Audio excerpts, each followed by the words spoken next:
conosco para a glória de Deus. Hoje eu não estaria aqui, né? O pastor já tinha me falado semana passada. Eu era para estar viajando, mas não deu certo a viagem, então a gente está aqui. E isso foi plano até de Deus, né? A gente está aqui com vocês hoje aqui, para a glória do Senhor. Amém? Vamos meditar numa palavra aqui? Salmo 27. Eu queria conversar com você um pouquinho sobre esse salmo. Os salmos são cânticos, tá? Espirituais. Eles são cânticos, não são iguais aos nossos cânticos. Os salmos são cânticos judaicos, mas são cânticos sem rima. Não tem rima igual a gente. A gente, quando faz uma música, quando vai cantar uma música, tem que ficar rimando tudo certinho, né? Para ficar bonito. Mas eles não fazem questão disso. Eles cantam de uma forma profética, e que salmo também é profético. Ele aponta para o Novo Testamento, para a Nova Aliança, para o Messias, para Cristo. Tem salmo que fala do nascimento de Jesus. Tem salmo que fala da morte, da ressurreição e até da segunda vinda de Cristo. Se você for olhar direitinho nos salmos, às vezes a pessoa passa rapidinho pela leitura e não percebe o quão profundo é os salmos. Inclusive, para você ter uma ideia, naqueles livrinhos do Novo Testamento, tipo, o mais importante é o amor, e também aqueles Novo Testamento pequenininho, azulzinho, não sei se você já leu aquele pequenininho, ele tem Salmo, Provérbio e Novo Testamento. Já viu? Tem Salmo, Provérbio e Novo Testamento.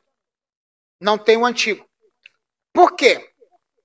Porque o Salmo, ele é também um livro, ele é dentro dos cânticos, é chamado também de livro poético, que foram escritos por vários autores. O que mais escreveu o Salmo foi Davi, mas tem Salmo de Salomão, tem Salmo de Moisés, tem Salmo de Asaf, tá? Esse 27, por exemplo, é de Davi. Então, nós vamos ler o primeiro versículo, e eu quero conversar com você sobre alguns versículos para nós estarmos andando dentro da palavra. Outra coisa que eu queria pedir a você é que eu estou postando quase todo dia no YouTube um vídeo, uma palavra. Se você quiser dar uma ida lá no YouTube, Pastor Paulo César Oliveira, e se inscrever no canal e tocar no sininho, né? Eu tenho que aprender a pedir o pessoal para fazer isso para poder chegar a notificação para a pessoa. E também no Instagram também, queria pedir você que me seguisse lá. A Bíblia fala assim: o Senhor é a minha luz, a minha salvação, de quem terei medo? O Senhor é a força, é a fortaleza da minha vida, de quem temerei. Eu quero começar a falar desse versículo. Quando você lê na Bíblia, no Antigo Testamento, nos Salmos, a palavra o Senhor é a minha luz e a minha salvação, de quem que está falando? Está falando de Jesus. Por exemplo, em algumas Bíblias, a palavra Senhor, ela é Iavé. Ou então, tem Bíblia que está Jeová. Jeová é a minha luz e a minha salvação. Ou então, Iavé é a minha luz e a minha salvação. Mas, na verdade, o que significa é Jesus, que na verdade o nome dele hebraico é Yeshua, é a minha luz e a minha salvação. O Antigo Testamento todo fala de Jesus, desde Gênesis até Malaquias, e depois de Mateus até Apocalipse. Então, a palavra Jesus, ou seja, a figura de Jesus, não o nome, mas a pessoa de Jesus, está em toda a Bíblia. Então, quando você lê a Bíblia você tem que ler a Bíblia pensando em Jesus, em Cristo. Outra coisa que eu quero te falar é que a palavra Cristo é a mesma coisa que Messias ou ungido. Quando você lê Cristo, Jesus Cristo, você está falando Messias. Você está falando ungido. Mesma coisa. E aí, para facilitar a nossa compreensão, no português aparece a palavra Senhor. Mas se a gente for pensar bem, embora está com letra maiúscula para a gente entender que o Senhor é o Senhor poderoso, o Jesus Cristo, para a gente entender, está com letra minúscula, e na minha Bíblia, não sei se na tua está aparecendo assim, está em letra, toda letra grande. Está tudo maiúsculo. Senhor está tudo maiúsculo. Senhor. Não é só o S que está maiúsculo, mas toda a palavra Senhor. Está assim na sua Bíblia? Está assim? Então, toda a palavra Senhor está com letra maiúscula. Agora, existe uma coisa interessante sobre essa palavra Senhor, tá? Que eu queria falar para você. Uma coisa interessante. Nós não podemos ter Jesus só como Salvador. Nós, vou repetir, não podemos ter Jesus só como Salvador. Por quê? Porque tem gente que ele só acha que Jesus é o Salvador dele, mas não é o Senhor dele. E a palavra Senhor tem um sentido muito amplo. O que é Senhor? Obrigado, Diaconito. O que é Senhor? Senhor significa dono, proprietário. Sim ou não? Ele é meu Senhor. Significa que ele manda em mim. Significa que eu sou subordinado a ele. Significa que eu estou debaixo da autoridade dele. Amém ou não? Então, eu queria andar com você um pouquinho, depois você volta lá em Salmo, mas dá uma lidinha em Romanos, capítulo 10, versículo 9, para você ter uma ideia. Vamos no Novo Testamento, rapidinho, para a gente ter uma ideia aqui do que a Bíblia fala sobre isso. Ok? Então, em Romanos, capítulo 10, só para a gente ter uma noção, dá uma lida lá, e vamos ver como que a possibilidade da salvação, como é que ela acontece. A partir, versículo 9. Se com a tua boca confessares Jesus como... então vamos ler de novo.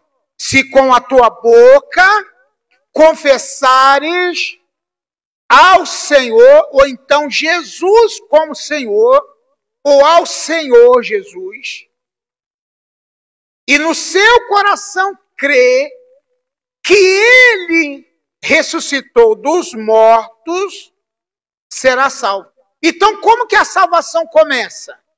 Quando eu confesso com a boca que Jesus é Senhor.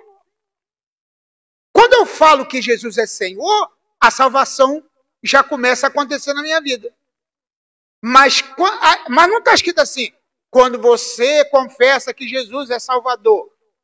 Irmão, você sabia que um monte de gente no mundo confessa que Jesus é Salvador? Todo mundo no mundo. As pessoas falam assim, Jesus é meu Salvador. Ele nem crente é. Ele nem na igreja vai. Ele fala que Jesus é Salvador dele. Se você perguntar a qualquer pessoa, por que Jesus morreu? Jesus morreu para me salvar, ele é meu Salvador. Mas a Bíblia não está querendo saber se Jesus é teu Salvador. A Bíblia está querendo saber se Jesus é teu Senhor. Essa que é a grande questão. Se ele comanda a tua vida, se ele é o dono da tua vida, se ele é o dono da tua família, se ele é o dono do teu dinheiro, Se ele é o dono de tudo a tua vida. É isso que a Bíblia quer falar. Entendeu? Tanto é que um dia Jesus falou assim, se vocês não negarem pai, mãe, irmãos, terra, esposas, tudo por amor de mim, não é digno de mim. Então, Jesus tem que estar em primeiro lugar na nossa vida. Se você ama mais o teu pai, a tua mãe, teu filho, mais do que Jesus, ele disse, você não é digno de mim. Se você ama mais alguém do que a mim, não é digno de mim. Hã? E aí a coisa começou a ficar apertada, difícil. Ah, peraí, Senhor. Será que eu tenho que amar mais o Senhor do que meu próprio filho, minha filha, minha mulher, meu marido? Sim. Se você está dividido nisso, a salvação ainda não chegou em você. Então, por isso que eu estou dizendo, se com a tua boca você confessa que Jesus é Senhor, por isso que vamos voltar no Salmo 27, para a gente ter uma compreensão dessa situação que eu estou falando para você. Então a Bíblia fala o quê? Vamos ler de novo? Tem Bíblia que está diferente, tá? Mas o significado é o mesmo. O Senhor é a minha luz. O que significa minha luz? Quando você fala de minha luz, você entende o quê? Hã? É aquilo que te ilumina. É a tua luz. Vamos dizer que é até os teus olhos. O Senhor é a tua luz. É aquilo que te ilumina. Que te dá clareza, que te dá discernimento, que te dá entendimento. O Senhor é minha luz. Viu, gente? Eu estava falando uma coisa importante com uma pessoa que, mesmo sendo cristão, mais de 40 anos de cristão, cuidou, criou os filhos na igreja, e o casamento, casou na igreja, já está aí com seus 40 e poucos anos de casado, mas a vida está toda embaraçada. Sabe por quê? Porque não colocou o Senhor como sua luz, a luz da sua família, a luz da sua casa, durante esse tempo todo. O que a Bíblia fala que ela é? O que a Bíblia fala que a Bíblia é? A palavra de Deus é o quê? Lâmpada para os meus pés e luz para os meus. Se a Bíblia é lâmpada para os meus pés, é a luz para os meus caminhos, tudo que eu fizer na minha vida, eu tenho que me guiar pela Bíblia, pela palavra. Se eu tomo algumas decisões, mas as decisões que eu tomo, ela não está respaldada na Bíblia, o que vai acontecer? Eu vou quebrar a cara. E tem muita gente quebrando a cara na vida inteira, porque realmente não tem a Bíblia como a sua luz, não tem Jesus como luz, não tem a Bíblia como lâmpada dos seus pés. Então, durante toda a sua trajetória de vida, ele foi fazendo as coisas da sua própria maneira. E eu estava conversando com a minha esposa hoje, a pastora Yara, falando o seguinte, tem muita gente que não tem a Bíblia como regra de fé e prática e de padrão de vida. Irmãos, a Bíblia tem que ser o nosso padrão de vida. Nós temos que nos guiar pela Bíblia, pela palavra de Deus. Aí, se você quer, tá? Mas não quer ser guiado pela palavra de Deus, não adiantou nada. Você me entendeu? Então, essa é a grande questão. Nós precisamos ter esse entendimento para a glória do Senhor. Ok? Será que está indo aí gravando? Tá? Tá gravando? Ah, então tá bom. Vou até testar aqui, né? O que acontece? Precisamos entender isso, irmãos. Eu estou vendo aqui que está ao vivo. Tá aqui, ó. Precisamos ter esse entendimento. O Senhor é o quê? Vamos de novo? É a minha luz. E mais o quê? A minha salvação. Então, quando fala de salvação, por exemplo, a gente pensa que salvação está só relacionado a quando chegar no céu. Mas a palavra salvação, sabia disso? Ela tem uma amplitude muito grande. A salvação está relacionada a tudo, até aqui. A salvação não começa lá no céu, a salvação começou já. Já começou a salvação. Tanto é que a Bíblia não manda a gente dizer que vamos ser salvos. A Bíblia manda dizer que nós somos salvos. Se você falar assim, eu serei salvo, então você tem dúvida da sua salvação. Mas quando você fala, eu sou salvo em Cristo, a salvação já aconteceu na minha vida. E quando a gente fala de salvação, está incluído saúde, está incluído bênção familiar, está incluído bênção emocional, física, financeira. Salvação está incluído tudo. Porque não adianta você ter a salvação eterna e não ter uma vida aqui que seja uma vida abençoada. Você tem que ter uma vida abençoada aqui. Que a salvação já começou, sim ou não? A salvação já começou. Aí, o que as pessoas acham? Que eu vou ter salvação, vida eterna quando eu chegar no céu. Mas aqui eu tenho que sofrer bastante. Quando a Bíblia fala, no mundo tereis aflições, mas tem de bom ânimo, está falando aflições por você ser cristão, por pregar o evangelho. Quando a Bíblia diz que cada um carregue a sua própria cruz, significa perseguição pelo evangelho. Mas eu não tenho que viver uma vida de brigueiro dentro de casa, de uma vida atribulada, sabe? Não tenho que viver essa vida, não. E como que eu vivo uma vida abençoada? Seguindo a luz.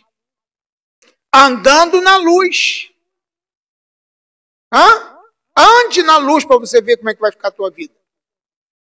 Pegue a Bíblia e comece a praticar a Bíblia para você ver como é que a sua vida vai ser uma vida bem bacana.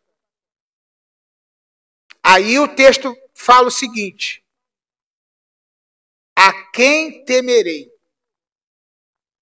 Eu sempre falo o seguinte, eu vou repetir aqui nesta noite. Nós cristãos não precisamos e não podemos ter medo de nada. Nada. O medo tem que passar longe da gente. O medo para a gente não existe. Jó falou assim em Jó 3, 25 e 26. Aquilo que eu mais temia foi o que me aconteceu. Quanto mais você ter medo de alguma coisa, mais aquilo vai acontecer na tua vida. Uma coisa que você tem que pedir a Deus é falar assim, eu quero acabar com medo, eu não quero ter medo de nada. Eu não quero ter medo de nada. Porque se você, eu tenho medo de ficar doente, vai ficar. Eu tenho medo de perder o emprego, pode perder. Eu tenho medo de perder a família, pode perder. Então, para com o medo. O medo é um espírito que vem atrás do medroso, sabe? É igual o cachorro vira-lata que sai atrás da tua canela porque você está mostrando que tem medo dele. Aí ele sai atrás. Quando você bate o pé, ele corre, porque você mostrou que não tem medo dele. Aí ele corre. Então, quando você tem medo, você fica vulnerável às coisas do medo. Então, o que a Bíblia fala? A quem temerei? Ou a quem terei medo? Aí vem os adversários, porque adversário nunca vai faltar para a gente. Inimigos. O que diz o versículo 2? Quando os malfeitores me sobrevêm para me destruir. No versículo 2, aparecem 3 personagens que querem acabar com a minha vida e com a tua. Quem são eles? Os malfeitores, mas quem? Os opressores e mais quem? Os inimigos. Tem 3 aqui, ó, que eu vi. Será que você achou mais aí? Só tem 3, eu acho. Quem são eles? Quando os malfeitores tentaram me destruir, ou você acha que não tem gente tentando te destruir? Tem. O pior dele é o diabo, né? Então, quando os malfeitores tentaram me destruir, meus opressores e inimigos, eles tropeçaram e caíram. Eu sempre falo uma coisa, não adianta, não precisa você tentar derrubar ninguém, eles vão cair sozinhos. Tentou levantar contra a tua vida, não adianta. Vai cair. Aí o versículo 3, olha que coisa interessante o versículo 3. Pratica isso na tua vida. Ainda que um exército me cercasse ou acampe contra mim, não se atemorizará o meu coração, e se estourar uma guerra contra mim, ainda assim terei confiança. Eu estou lendo uma Bíblia aqui diferente que eu estou acostumado, que essa aqui é a da minha esposa. A minha ficou lá, acho que ficou dentro do carro. Então, veja bem, ainda que um exército. Olha a confiança que você tem que ter quando você está em Cristo. Pode vir um exército totalmente armado, totalmente preparado, totalmente contra você. O que você vai fazer? Você não vai ter medo. Você não vai ter medo no teu coração. Mesmo que estourar a guerra contra você, ainda assim você terá confiança. Glória a Deus por isso. Terei confiança, eu vou confiar no Senhor. Irmãos, é muito importante estar no Senhor, é muito importante estar no Senhor.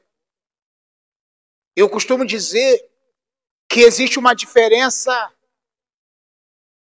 de estar em Cristo e de estar com Cristo. Eu sempre falo que estar com Cristo é você estar hoje e amanhã pode não estar. Agora, estar em Cristo é você estar entranhado nele. Hã? É igual um purê de batatas. Você está entranhado em Jesus.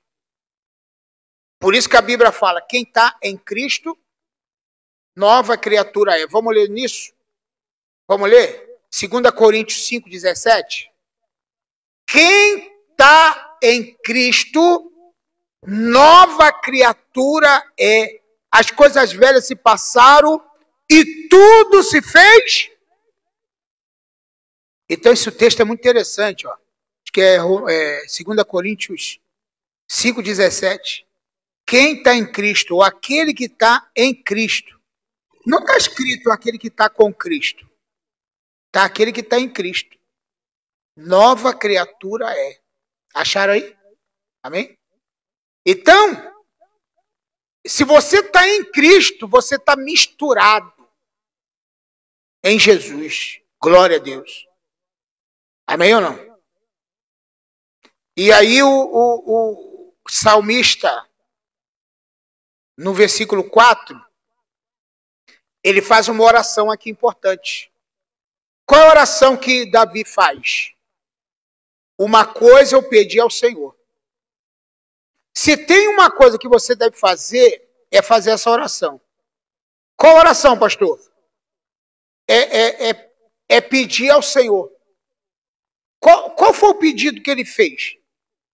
Eu acho que nós temos que orar isso aí. Uma coisa eu pedi ao Senhor. E a buscarei. Que eu possa morar na casa do Senhor todos os dias da minha vida. Eu vejo gente fazendo orações assim, dramáticas, aquela oração, sabe? Mas que não tem sentido nenhum. Eu tenho um livro sobre oração, eu falo nesse livro o seguinte: você tem que orar de forma inteligente, em forma sábia, porque tem gente que fala, ora, igual o Tiago fala. Você pede e não recebe porque pede mal para gastar nos seus próprios deleites. Paulo fala, vocês oram e pedem, mas não pedem como convém. Peça o Espírito Santo para vocês aprenderem a orar. E ele está falando aqui, uma coisa eu pedi ao Senhor, uma coisa. Então não adianta pedir muita coisa. Mas ele falou, uma coisa só eu pedi ao Senhor. Qual coisa? Que eu possa morar na casa do Senhor. Mas só que ele disse assim, uma coisa eu pedi ao Senhor, e não ficou de braço cruzado, não. Uma coisa eu pedi ao Senhor e a buscarei. Viu que coisa interessante? Então não adianta você só pedir, você tem que fazer. Eu pedi ao Senhor para não deixar de ir na casa do Senhor. Eu quero estar na igreja. Os cultos, para mim, tem que ser algo assim muito importante. Eu não posso abrir mão dos cultos, eu não posso abrir mão de estar na igreja. Eu quero estar na casa do Senhor.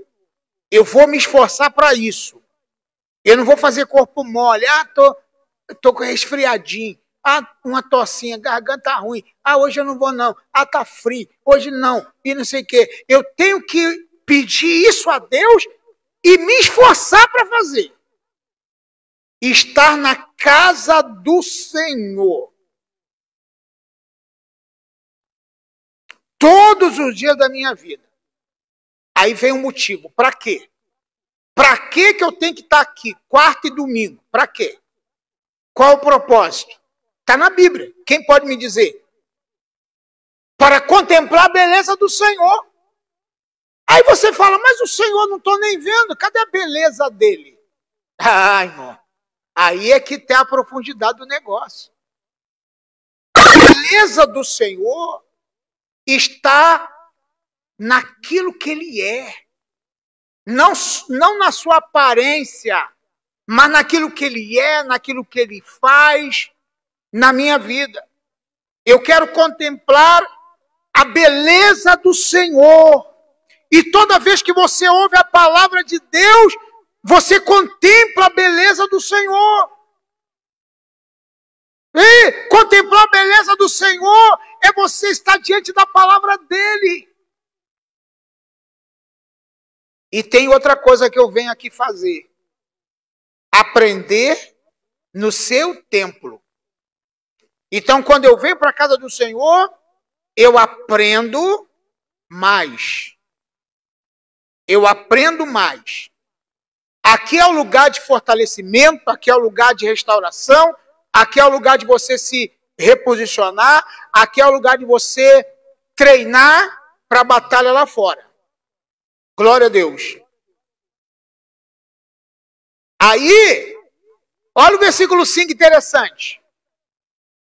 Pois no dia da adversidade, no dia da adversidade, o que vai acontecer? Me ocultará ou me esconderá no seu pavilhão. Quando a luta vier, quando a batalha vier, e essa batalha aqui, se você for olhar direitinho, a gente está falando muito hoje em dia sobre as questões da guerra aí, né? Da grande tribulação, da possível terceira guerra mundial, da volta de Cristo. E essa adversidade aqui, presta atenção no que eu vou te falar. Eu não sei se na tua Bíblia está adversidade, mas tem Bíblia que está outra palavra, sem ser adversidade. Mas a palavra adversidade pode ser traduzida por no dia da tribulação, no dia da perseguição, no dia da adversidade, no dia da perseguição. Eu não sei se você é pré-milenista ou pré-tribulacionista, médio ou pós, isso aí não interessa a gente falar agora, mas não importa o que você seja, vai chegar um dia que nós vamos ser perseguidos, irmão. Vai chegar um dia que a gente não vai ter liberdade de estar aqui, igual estamos hoje. Então, quando chegar nesse dia da adversidade, porque a adversidade que a gente passa aqui, de problema familiar, de um desemprego, de uma conta que não deu para pagar, isso aqui é moleza, isso aqui é mamão com açúcar. A adversidade mesmo é quando chegar aquele grande dia, isso que é adversidade. É aí que eu quero ver crente mesmo ficar fiel. Aí a Bíblia diz, porque no dia da adversidade, ele me ocultará no seu pavilhão. Amém ou não?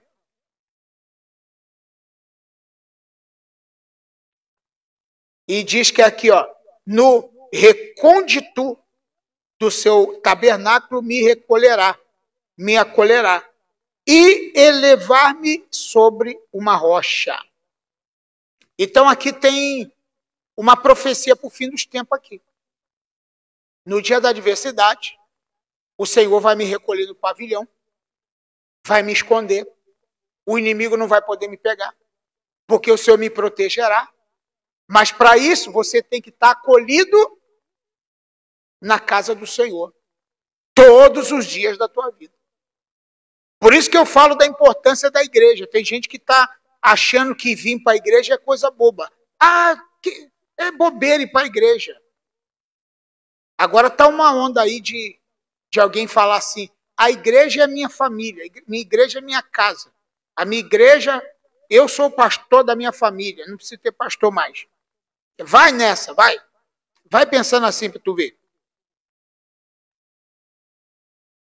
Aí eu quero pular agora para os últimos versículos desse texto, que é muito importante.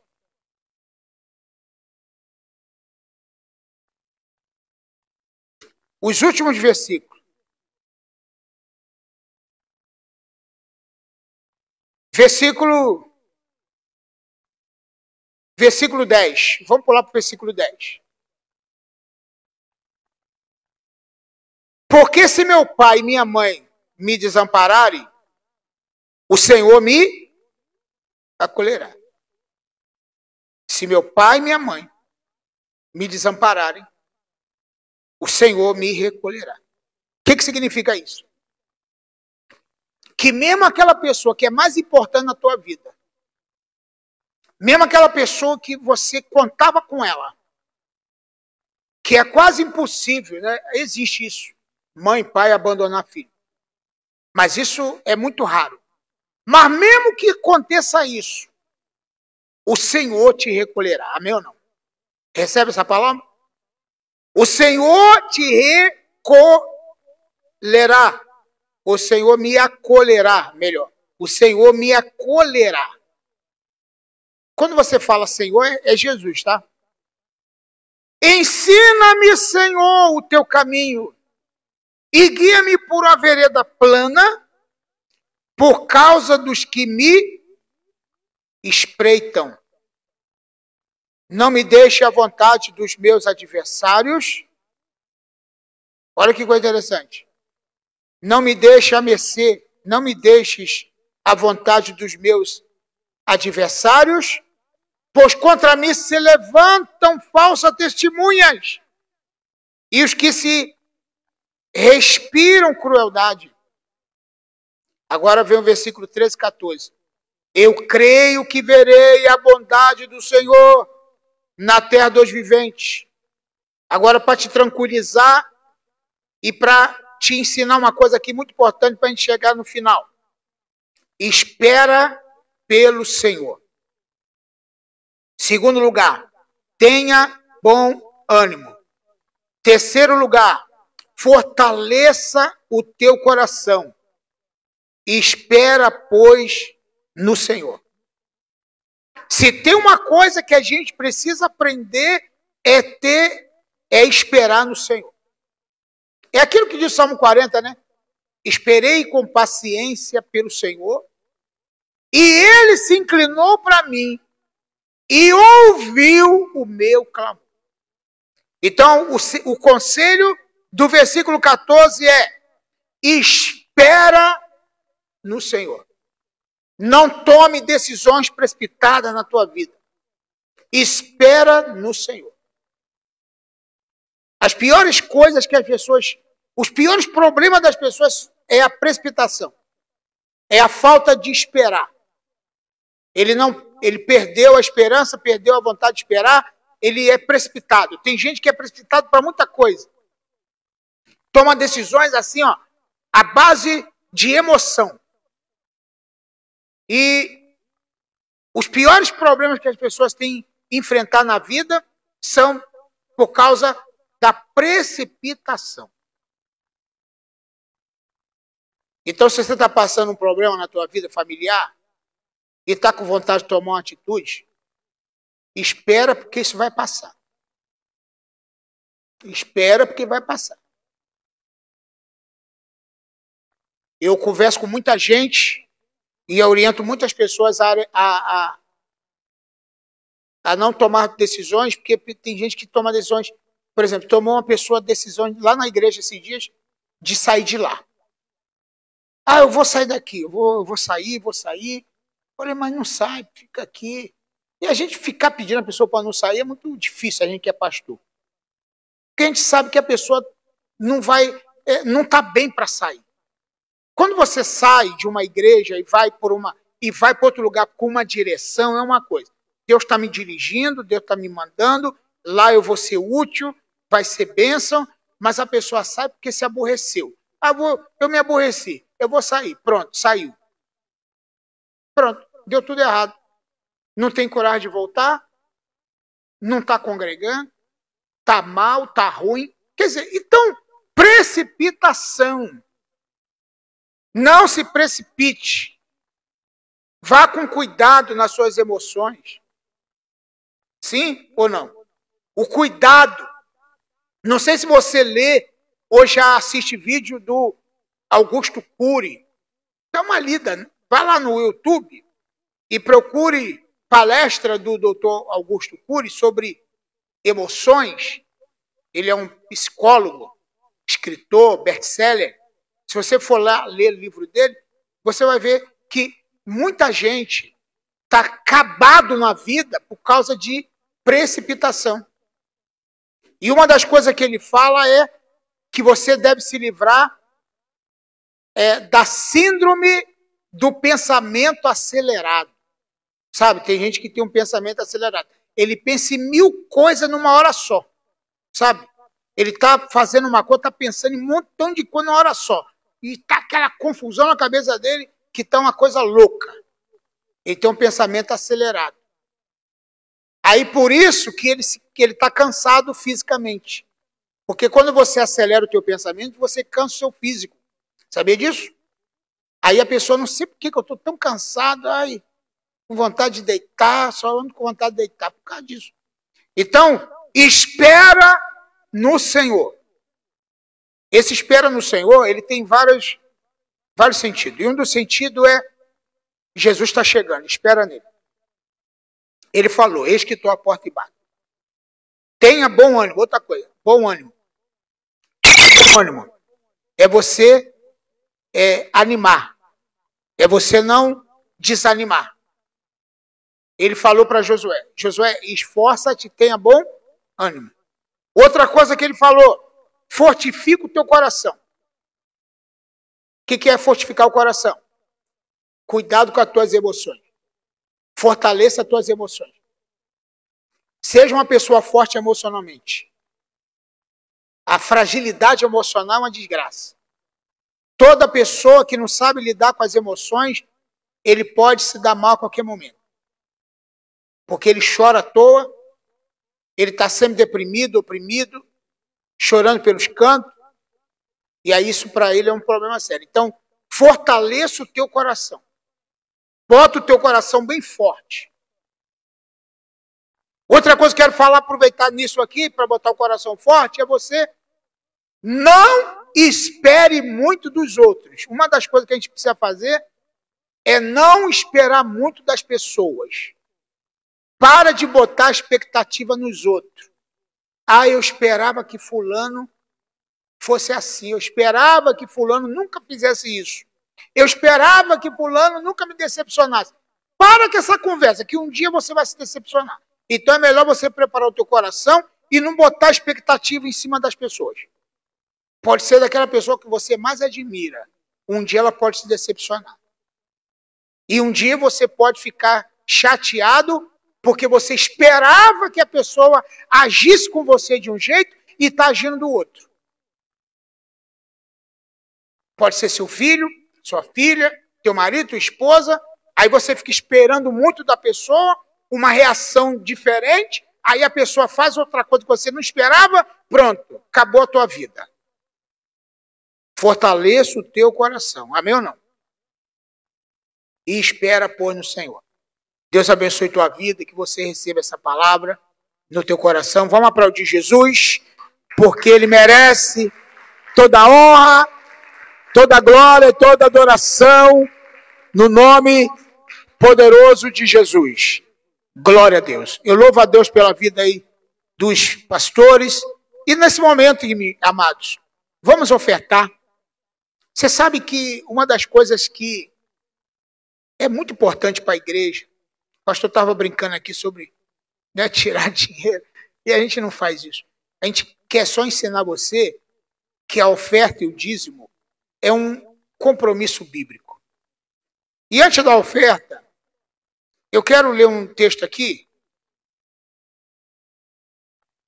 2 Coríntios 9,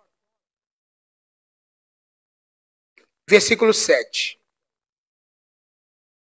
Só para a gente terminar aqui. Então parei quase na hora certa, né? 2 Coríntios, capítulo 9, versículo 7 em diante.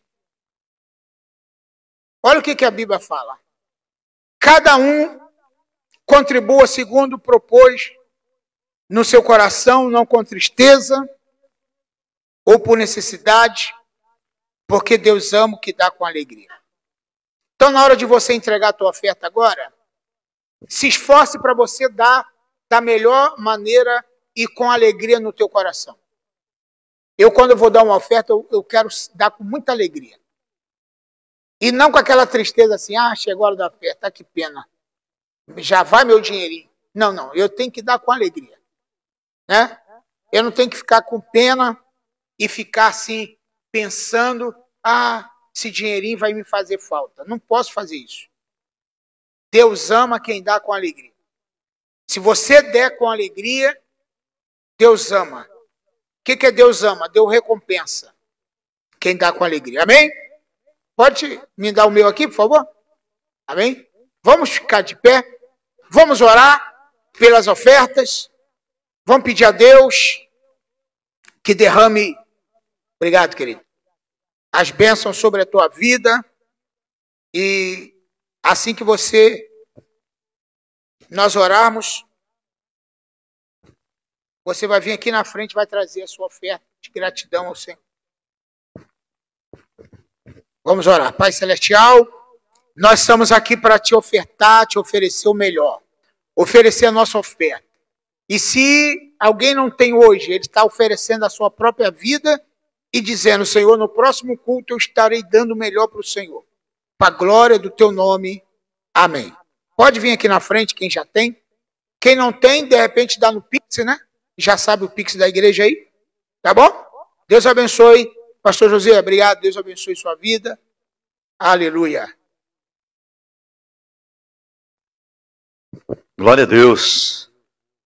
Aleluia. O Senhor é a minha luz e a minha salvação. A quem temerei? Espera no Senhor. Aleluia. Abençoada. Esta noite um ensinamento, né? Pastor Paulo César é muito didático. Ele gosta muito de ensinar e é o que nós precisamos de aprender, né? Aprender no templo do Senhor, né? E contemplar a formosura e aprender no templo. Aqui é um lugar de aprendizado, lugar de restauração e de edificação na palavra de Deus. Amém? Quero fazer os avisos aqui, quarta-feira, querido. Tem culto, próxima quarta-feira, né? Hoje é quarta, né? Dia 19 horas. Sexta-feira tem oração para toda a igreja. Domingo, escola bíblica dominical, 9 horas. E à noite, culto ao público. Amém, querido? Domingo tem culto. Diga para o teu irmão do lado aí, ó. Tem culto domingo. Pode estar fazendo frio, pode estar chovendo, né? Só se tiver caindo uma tempestade muito, encher isso aí tudo. Aí, se bobear, vai até ser cancelado o culto, como já aconteceu, né? Isso aqui encheu tudo aí e teve que parar, né? Não vai ter culto, porque como é que vai chegar aqui? O rio ali encheu, então tem situações que é complicado, né? A gente cultua em casa. Bem, vamos orar, agradecer ao Senhor, querido, por essa noite que o Senhor tem nos dado. Agradecer ao Senhor pela vida do pastor Paulo César, por ter atendido nosso convite. Glória a Deus. E que você pratique essa palavra, né? Tenha esperança. Espera no Senhor, confia no Senhor. Descansa no Senhor. No Senhor. Ele é o seu Senhor? Amém? Se Ele é o seu Senhor, diga amém. Se aprendeu o que é o Senhor é seu dono, né? Se Ele é o seu, não é só seu Salvador, Ele é o seu Senhor. Ele que manda, Ele que dá, né, as diretrizes. É Ele foi Ele que te salvou, o teu Senhor. Ele comprou você, você era escravo. Agora você é escravo livre e segue esse Senhor por amor. Aleluia. Vamos orar. Querido Deus e eterno Pai, nós te louvamos, ó Deus, mais uma vez. Nós queremos te agradecer, ó Deus querido, porque nós estamos, ó Pai querido, pela sua permissão aqui nesta noite. Porque tudo é permissão do Senhor. Ó Deus querido, muito obrigado, ó Deus, pela saúde, pela vida, pelo ânimo, pela fé, Senhor. Ó Pai querido, pela alegria que o Senhor tem posto em nossos corações, de podermos estar reunidos como igreja para engrandecer, louvar e engrandecer o Teu nome, Senhor. Se não fosse pelo Teu Espírito, nós não estaríamos aqui. Mas estamos aqui pelo Teu Espírito, Senhor. Porque o Teu Espírito habita em nós. O Senhor nos deu o Espírito de vida, ó Pai querido, e nos fez nascer de novo em Cristo Jesus, ó Pai. Obrigado, Deus, por nos dar vida, Senhor. Nos leva, ó Deus querido, para nossas casas, nossos lares, em paz, livrando-nos de todo mal, de todo acidente, Senhor, de todo homem maligno, Senhor. Leva cada um dos teus filhos em paz, ó Deus, para a glória do teu nome, para que possamos, ó Deus, em casa ainda, Senhor, estar, ó Deus, ruminando esta palavra, ó Deus, e ainda estar ouvindo o teu Espírito Santo falar em nossos corações, através desta palavra, Senhor, que foi pregada nesta noite, Senhor. Ó Deus, nós te louvamos, ó, pela tua palavra, e já te agradecemos por nos conduzir em paz para os nossos lares. Nós agradecemos em nome de Jesus. Receba a bênção, querido. Que a graça do nosso Senhor Jesus Cristo, o amor de Deus, nosso Pai, e a doce consolação do Espírito Santo esteja com todo aquele que aguarda a vinda do Senhor Jesus, não somente hoje, mas para todos sempre. Todos digam amém. Vai na paz do Senhor Jesus, querido. Em nome de Jesus.